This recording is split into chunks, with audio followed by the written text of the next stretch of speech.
This is January 31st, 2012, and Ken and June Hunter are interviewing Virginia Cavanaugh, who served in the United States Navy Nurse Corps. She entered the service March 1942 and served until June 1944, when she resigned to be married. Virginia, will you please tell us your full name and when and where you were born? My full name is Virginia Goodwin Holt Cavanaugh. Holt was my maiden name. And I was born in Biddford, Maine, September 26, 1916. And what did you do before you went into the Navy? Were you in high school or? Well, I graduated from Thornton Academy in Saco, Maine. And then I went to Boston for my college and nursing training. And I graduated from Simmons College, New England Deaconess Hospital School of Nursing in Boston. And then I was appointed as head nurse supervisor at the New England Deaconess Hospital. And I was on the staff of the hospital for 4 years until Pearl Harbor. And I was in Boston with a group of people, friends from the hospital, girlfriend, when we heard President Roosevelt come on not the TV, we didn't have TV in those days, the radio? On radio. Radio, come on the radio. And so we heard him give the speech of Pearl Harbor. And of course we were all shocked because we knew that the Japanese ambassador was in Washington negotiating for peace. And so I went back to the hospital where I was on the staff, and the announcement came over from Washington, the military, that they needed nurses to enroll because of the projected wounded. We were now in war because Roosevelt declared war. So we were now in World War II. And so I decided I would join the Navy because they wanted Navy nurses could teach. And I was a supervisor teacher. And at the Navy hospital in the States, we taught the Navy corpsmen how to do nursing care and about treatments and the Navy way, and how to take care of the sick and wounded. And I had a class of corpsmen at the Boston Navy Hospital at first. And then while I was there, I had John F. Kennedy as a patient. And he was up and around, you know, and having tests for his injury at Harvard. And then I was the Navy nurse that rescued a foreign seaman whose ship had been torpedoed by a German U-boat. And the Navy doctor and I took care of him. You don't want me to describe it. Go ahead. And so when I first saw her, I went directly to the operating room when I was called. And the Navy doctor was there. And then the patient was brought in by some Navy men. And he was unconscious, wrapped in blankets. And he had what I would say a long night dress on, and it covered his body, and then wrapped in blankets. But both legs had been shot off during the explosion of the ship. He was a Norwegian. And later I understand they picked up another Norwegian boy from that same ship. But to my knowledge, I never knew that the German U-boats had come into the Atlantic off the coast of Boston, rather. And so he was picked up at sea by a ship and brought to our hospital. So the Navy doctor and I took care of him till he became conscious. He was unconscious. And then after that, you want me to say? Yeah, sure. Then Did this young man they asked for survive? volunteers to go overseas to take care of the projected wounded. And I thought, well, I'm all trained, so I will volunteer. So I volunteered for the Navy Nurse Corps. And I went to the Boston Red Cross, and they interviewed me, and then I had all the tests and things. And so my first assignment was at Chelsea Naval Hospital, which is Boston Navy Hospital. And I was there a few months, where I had John F. Kennedy for a patient. And then I was assigned overseas. And I went to San Francisco, and where I joined other Navy nurses. And we came from all over the country. I'd never seen anybody before from that group. And so I boarded a large troop transport, which was a luxury ship at one time, I think. And so we had quite an eventful trip in the South Pacific. And when we reached, we had scares because the Jap subs were all around us. But we didn't have an escort because our ship was so large, fast rather, that we could go faster than the escorts. So when we neared New Caledonia, we were told that a Japanese submarine was in our path. So we all had to go to our lifeboats and so forth. And so finally a plane came and went around our ship. And later we were at our lifeboat stations all that time. And we saw the oil slick come up on the water at the side of our ship. So we knew the Jap sub had been hit. So then we continued on to New Caledonia and Noumea.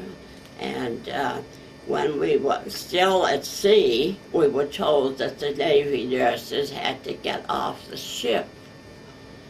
Well, here we were in the middle of the ocean, and I thought, how could we possibly get off this ship now? But then we were told we were to go down a rope ladder all the way down. Now this is a huge luxury, was a luxury, so it was a very large ship. And I had never been on a rope ladder in my life, and it was a terrible, terrible trip. I didn't think I could do it. But we Navy nurses said we had no choice. So they told us we had to get up on that ladder, the rope ladder, which we did one by one. And when we got to the bottom of the ship, and this was a large ship, we had to drop the rope and jump into a skiff, Navy skiff, was bobbing in the water. And we were told after we jumped we would be caught by the seamen which were in the thing. It was a terrible experience, I would say. And but anyway, I made it, and the skiff took us into the harbor of Noumea, and they told us that the harbor was what do they call it, protected by, so ships couldn't get in. A net? Hmm? A submarine net? well, something like that. And so the ship was too big to go in, and also they had to go to Guadalcanal, which was another direction north, to leave off all these Marines. So we 10 Navy nurses had to get off. And the skiff took us into the harbor of Noumea, and there we went into a jeep, and they gave us a tour of the harbor. And so in the hills we found there was an Army hospital, and we toured that, and they had a few pilots that had been shot down, and they were being rehabilitated and then sent to the States. Well, anyway, after that we went to the harbor, and we picked up a smaller ship than the big one, and there were 10 of us left to go to New Zealand. So we went on the second ship, the smaller ship, and went further down to New Zealand, and we arrived at the harbor, the Auckland, New Zealand harbor, which was a beautiful place. And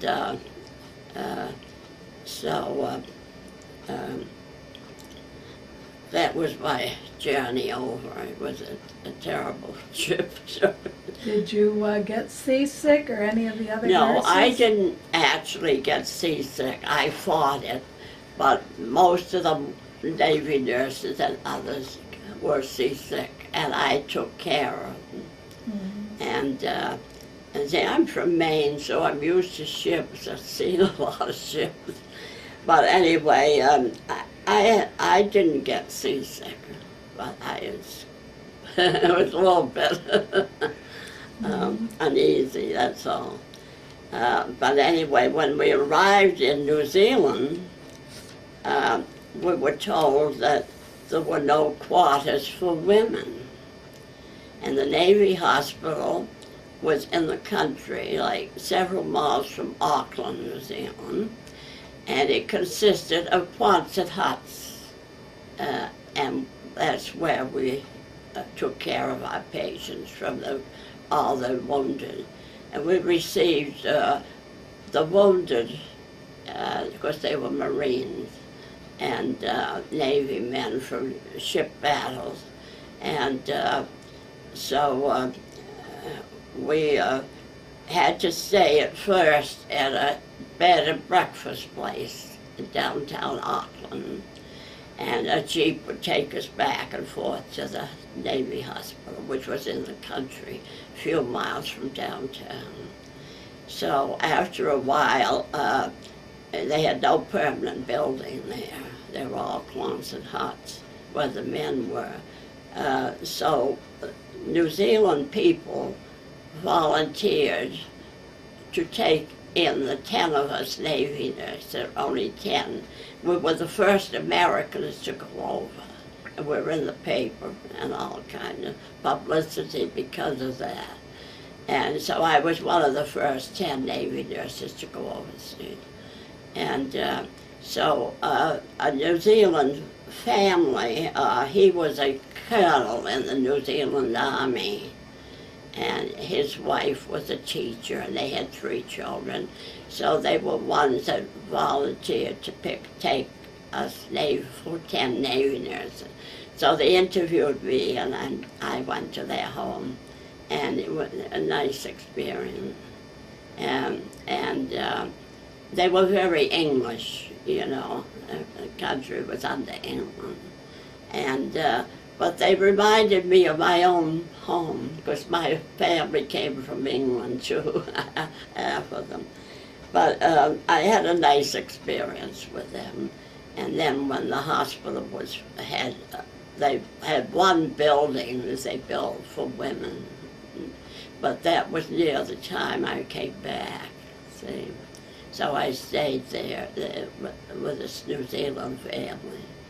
And at the end, maybe 2 or 3 months before I returned to San Francisco, I went back to the one building. They built the one a residential building for Navy nurses. But see, I went over in 42, and in 43 they sent more nurses over. That type of thing. Now, how was your equipment and working conditions in New Zealand? How was the equipment and the working conditions while you were in New Zealand? You said you had a Quonset hut that you did your nursing you mean in? At the hospital? Yes. Yes, they were all Quonset huts. And what was your equipment like? And well, we had excellent Navy doctors. They came from all over the country, the best hospitals. And each one was a specialist. I was in charge of orthopedic wards, and I had orthopedic surgeon was the doctor in charge, and I think he was from the cryo clinic in Cleveland, and they all came from wonderful hospitals. And so they had a psychiatrist for the psychiatric patients, which today they call something else. post-traumatic syndrome? And Post-traumatic. didn't they used to Yeah. call it Shell shock. shell shock? Huh? They called it shell shock in the old days. Shell shock is what they called it back in the World War II. And today they call it post-traumatic Yeah. syndrome. But we listed them as psychiatric patients. Okay. Some of them were very violent, and Navy nurses weren't allowed in the wards. They were so violent, and they just come from the fighting, you know. And so I, being in charge of the orthopedic group, I went in with the one in charge of the hospital there, the wounded. But otherwise I couldn't go in alone because they were so violent. They would attack women. They were very violent after the fighting. So we didn't stay in that ward, you know. The men did, you know, the corpsmen. But it's a terrible experience being in the war and taking care of wounded. We had them come in on transport ships, almost 1,000 at a time. And after each battle, and each island had to be secured by they were all occupied by the Japanese when I went over. And the Marines had to go in, and of course the Navy boarded them, you know, until they got to this island. And they had to go in and fight the Japanese that were on the island for control. And Guadalcanal was the first American victory in the South Pacific Islands. And the Marines were able to conquer the Japs on the island. And then the Seabees were able to build the airstrip for which they received the Presidential Unit Citation, Henderson Airfield. My husband was one of those Navy engineers on Guadalcanal. Did you meet him at the hospital? How did you meet your husband, your future husband? Well, after the Battle of Guadalcanal, we received all the wounded at my hospital in New Zealand. And so he brought down one of the wounded from the battle and to my hospital. And the one he brought down was a friend of his from MIT in Boston. So I met him when he brought this fellow down, and so forth. And later on, that particular group from Guadalcanal went to New Zealand for rest and recreation for several weeks. So I saw him frequently then. And then I didn't see him again till after the war. And so forth. Did you have visiting dignitaries come to the hospital to see how the soldiers were being treated at the hospital? Visitors? Yes. Yeah. Yes. Among the visitors was Eleanor Roosevelt. And of course I was in charge of the orthopedic group. So I did escort her around the wards. And she stopped and talked with each one of the veterans in my ward and asked them where they were wounded. And she said she came in behalf of the President of the United States to thank them for their service. The Marines, I understand, didn't want her to come because this is in the middle of war, but Eleanor came.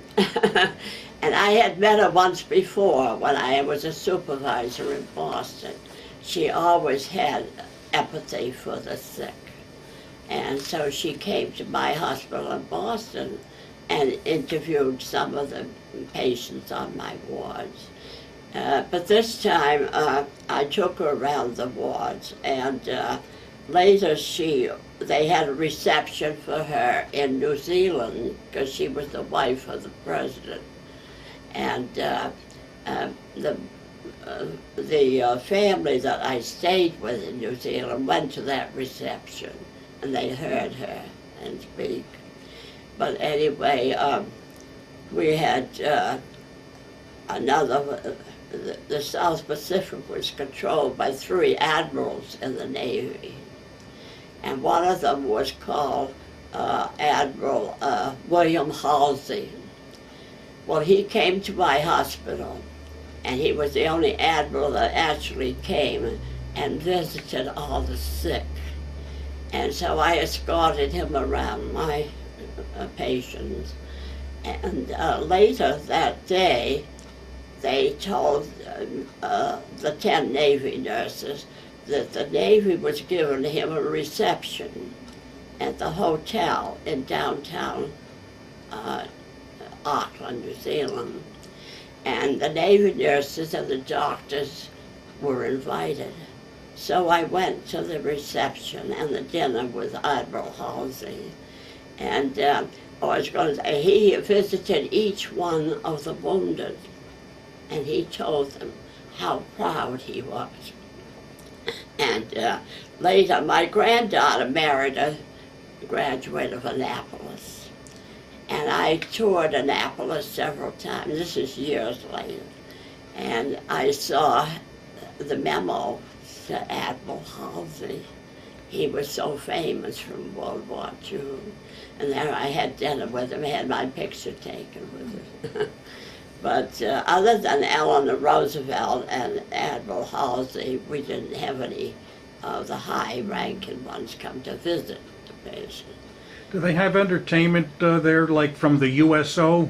Well, see, this was war. We didn't have that in the war. This is a war zone. No, you didn't have that in the middle of the war, no. That's later. Later they came. And, you know, they had great entertainment, but we didn't have it in the war. No.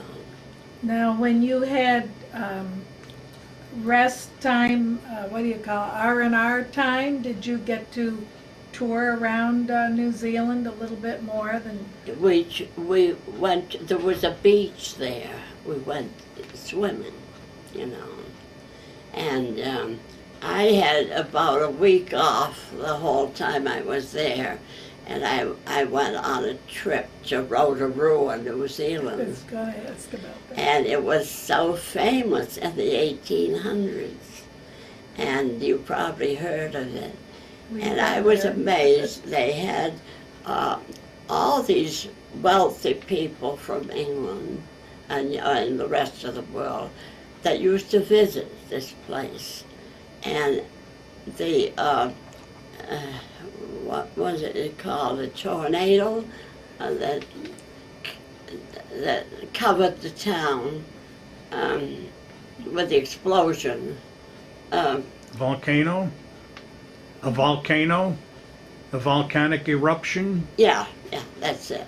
Well, they had that in this town in New Zealand, and the people there were all, many of them were from Europe. They were the wealthy group. This was in the 1800s, perhaps, and it erupted and buried the whole town. And we were visitors when I was there. They had uncovered a few of the buildings. One was a church whose spire you could see. And we went down a very steep ladder to go to the bottom, but this town was covered with the soot. And everybody was buried. Many were, it was apparently in the wee hours of the morning and when it occurred. And some people were having tea, and they uncovered, you know, the bodies many years later. But it was a frightening experience. All those people died from the eruption. Like Pompeii. Yeah. Now, going back to something that strikes me is you didn't finish the story when you had to go down the ladders on the ship. How did they get your equipment to you? Did they put it down, or did you have to go with nothing? Oh, we had no equipment. Well, that's what, all we could do was hold on to eat. No, I had never been on a rope ladder in my life. It was one of the most frightening experiences I ever had, because I don't like heights. And it was like looking down to the top of the Empire State Building. It was so far down because this was a huge ship, Queen Mary. And we went down one by one, and we had a Navy crewman that was in charge of us. And he told us to get on the ladder and not look down. Feel your way, he said, all the way down. And when you get to the bottom of the ship, let go of the ladder and jump into the skiff, where we were caught by the seaman in the skiff when he sailed over.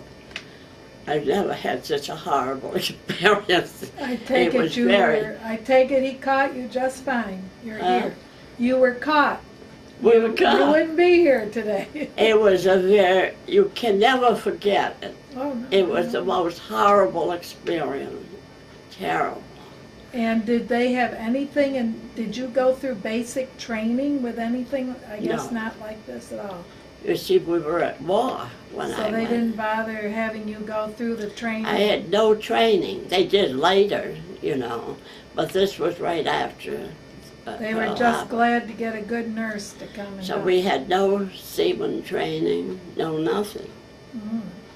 And I might have known a little more about what I was doing going down the ladder if I had, because they do that, you know, go down in ships.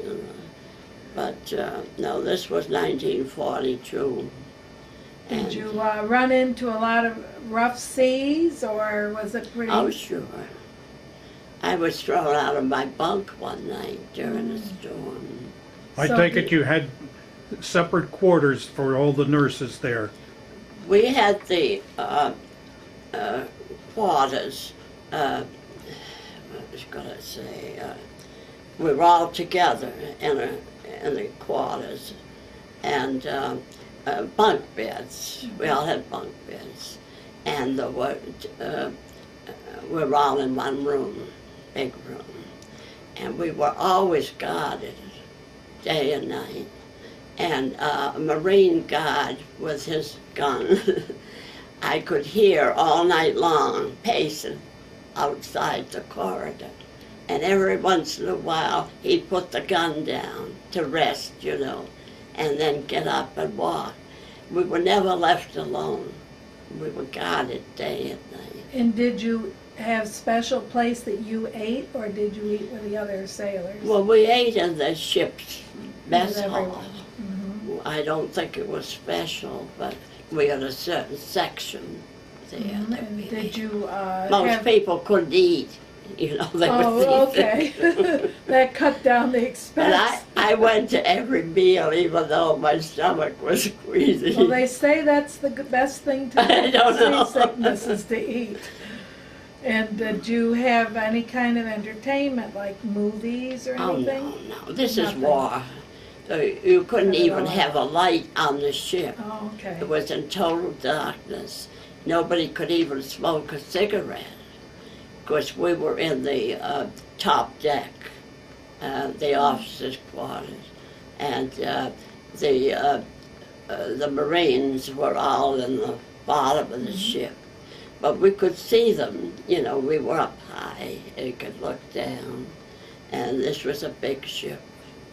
And You said that was the Queen Mary then? You said it was the Queen Mary you were on? It was a cruise ship turned into it Navy? I said it was as big as a Queen Oh, Mary. okay, It wasn't the glad I Queen told- Mary, no. Well, we've met some That was people. many years later. Well, that's what I... No, it was a very large ship. I don't know sure. what it had, what the other name was. Well, you see, we've met some men that they did go over on, like the Queen Mary and the Queen Elizabeth, the big ships that ordinarily were cruise ships, converted during the war.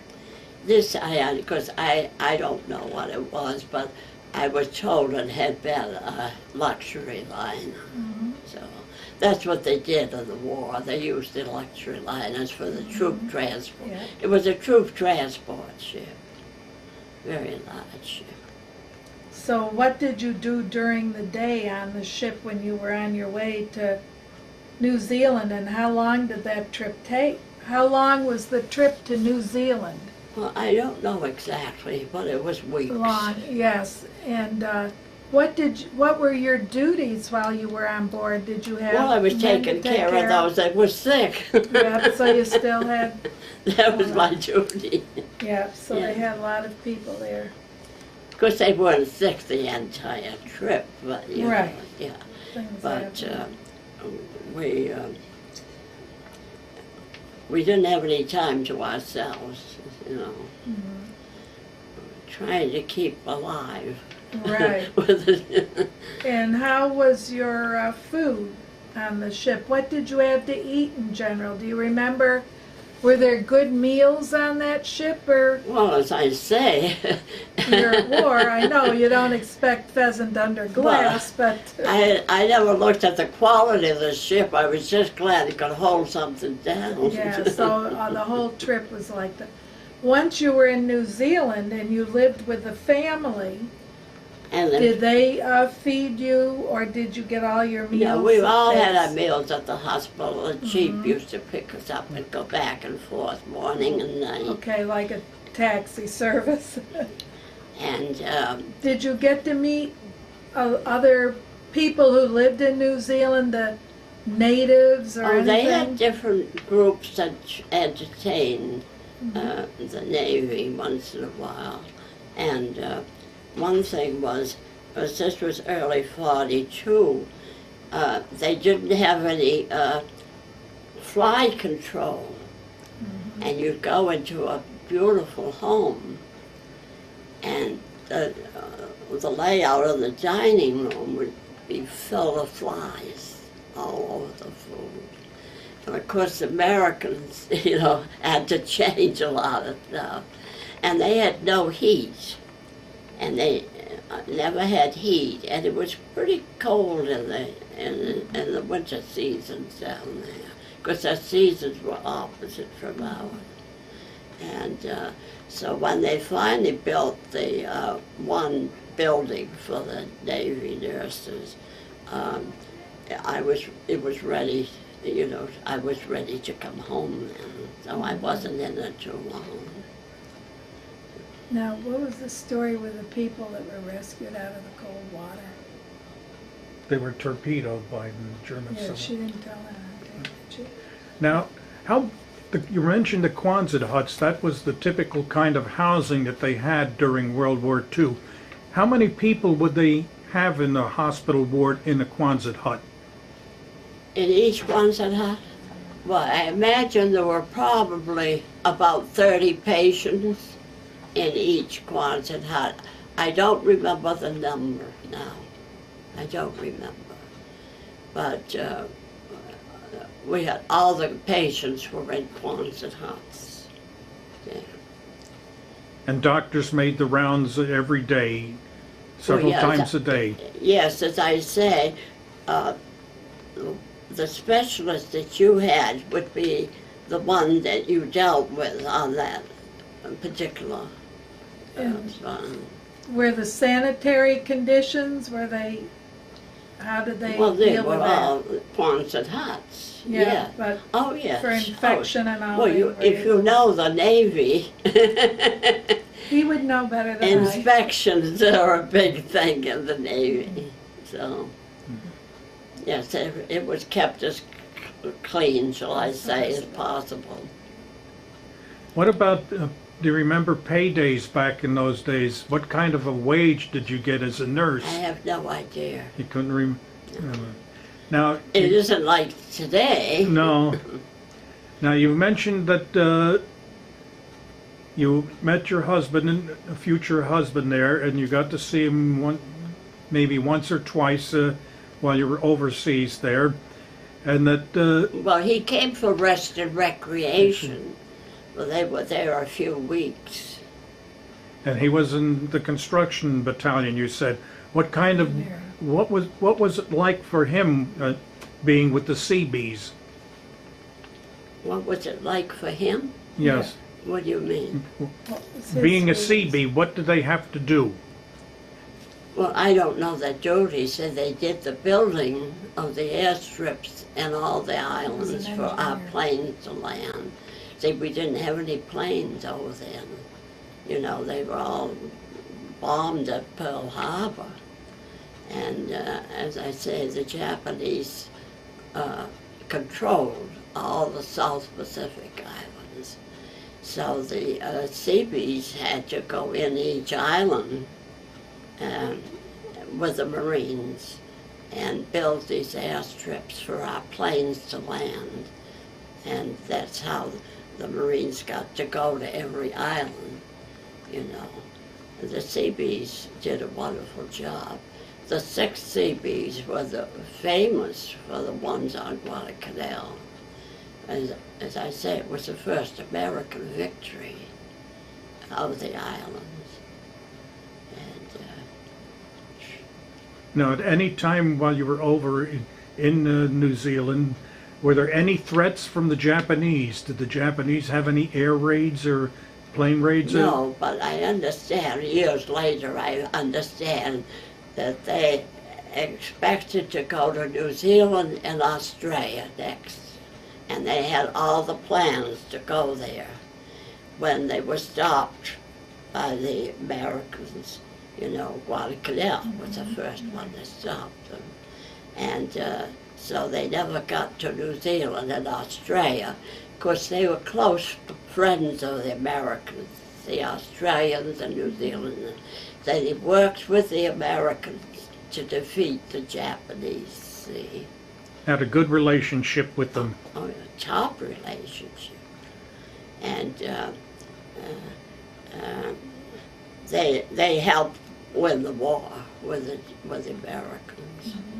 Now, from New Zealand, where did you go from New Zealand? Did you have another duty station? No, I was always stationed. It was one of the satellite hospitals that the Navy built to take care of the wounded from the island fighting with the Japs. So my hospital was number 6. So they had them scattered throughout the South Pacific Islands. But I was among the first 10 Navy nurses to go to the South Pacific in the war. Now, you mentioned that you were getting out of the Navy in 1944. June of 44 For what reason? to get married. Why, was there a policy that you couldn't be married? That's right. And that policy, Navy nurses could not marry. And that policy was only changed years and years later. At one of the reunions in Washington, I talked with a captain, a Navy captain, and she told me that it was only changed, well, I don't know exactly the year now, but many years after the war. They didn't let Navy nurses marry and stay in. But you could stay in the Army. They had married Army nurses. They didn't have that rule. But Navy had very strict rules. And so if you wanted to get married, because you can't marry when you're in the middle of the jungle. But I didn't plan to marry, you know, when I went overseas. So from 1944, where did you go from there back to the States? Did you go to California when you left New Zealand? Well, I married, as I say, a construction engineer, and he was still in the Navy when we got married. So we were going to marry on our vacation, but he wanted to marry as soon as we arrived in the States and not have a big wedding later. And so we did. We married in Old St. Mary's Church. And so then I went with him. The war was still on till 45. And we were married at the end of June in 44. So I went, after our vacations, I went back with him to California when he was assigned. Yes? Yes? Virginia? Oh, hi. Hello. Come in. Hi. My name's Up Kathy. was- there. You ready to After go? our vacation, he received orders to go to California and to San Francisco. So Camp Parks in Shoemaker, California, north of there, I went with him. And so we were there a few months. Then he received orders to go to the Mojave Desert in California and build a base, a naval ordnance test station, which was to test rockets. And the Marine pilots came in and tested rockets from their planes.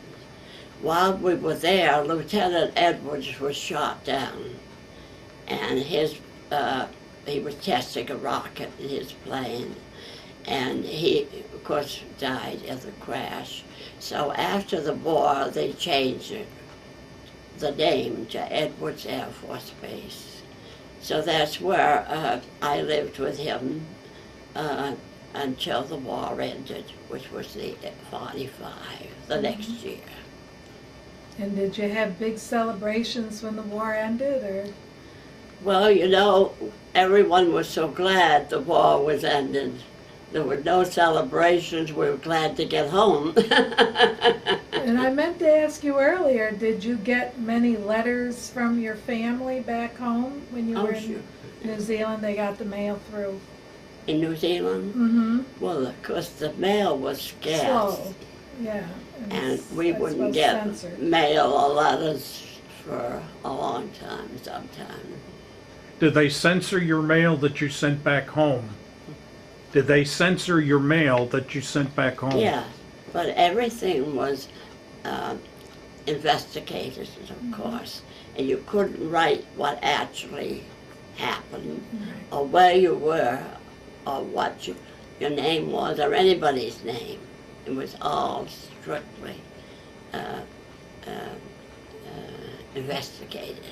You couldn't talk about any patient or mention any patient or who you were. It was all secret. So you couldn't write, did you have a mother or father back home? I'm sure So you couldn't write to them and I sign your could name? write, but I couldn't tell them what you were doing or where you Couldn't were? tell them anything about the patients or Right. mention how many patients. Or what you were doing? Everything was investigated.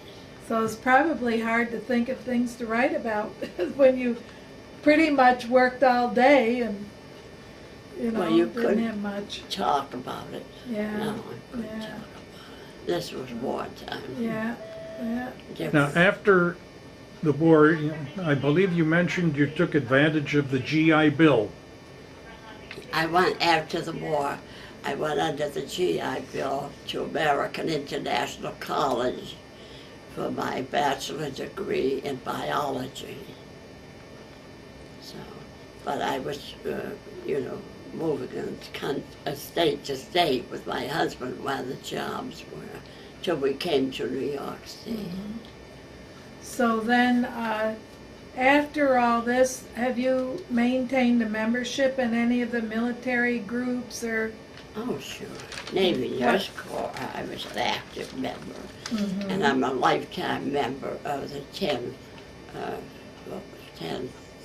1040 Club in Delmar. I'm a lifetime member of the Legion, and my husband was too. Okay, so you're in that Legion Club. And I'm an active member of the Navy Nurse Corps. What do you do in, I suppose you used to do various things with the Legion? When you're a member of the Nurse Corps, what did you do in those groups? What did I Did do? you- Well, the Navy Nurse Corps, was located in California, the head of the Navy Nurse.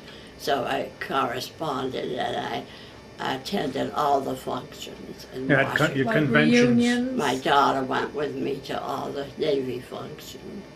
And so we went to many of them down in Washington and Virginia and those places. And then you mentioned that you used to volunteer at the Veterans Hospital here I in Albany.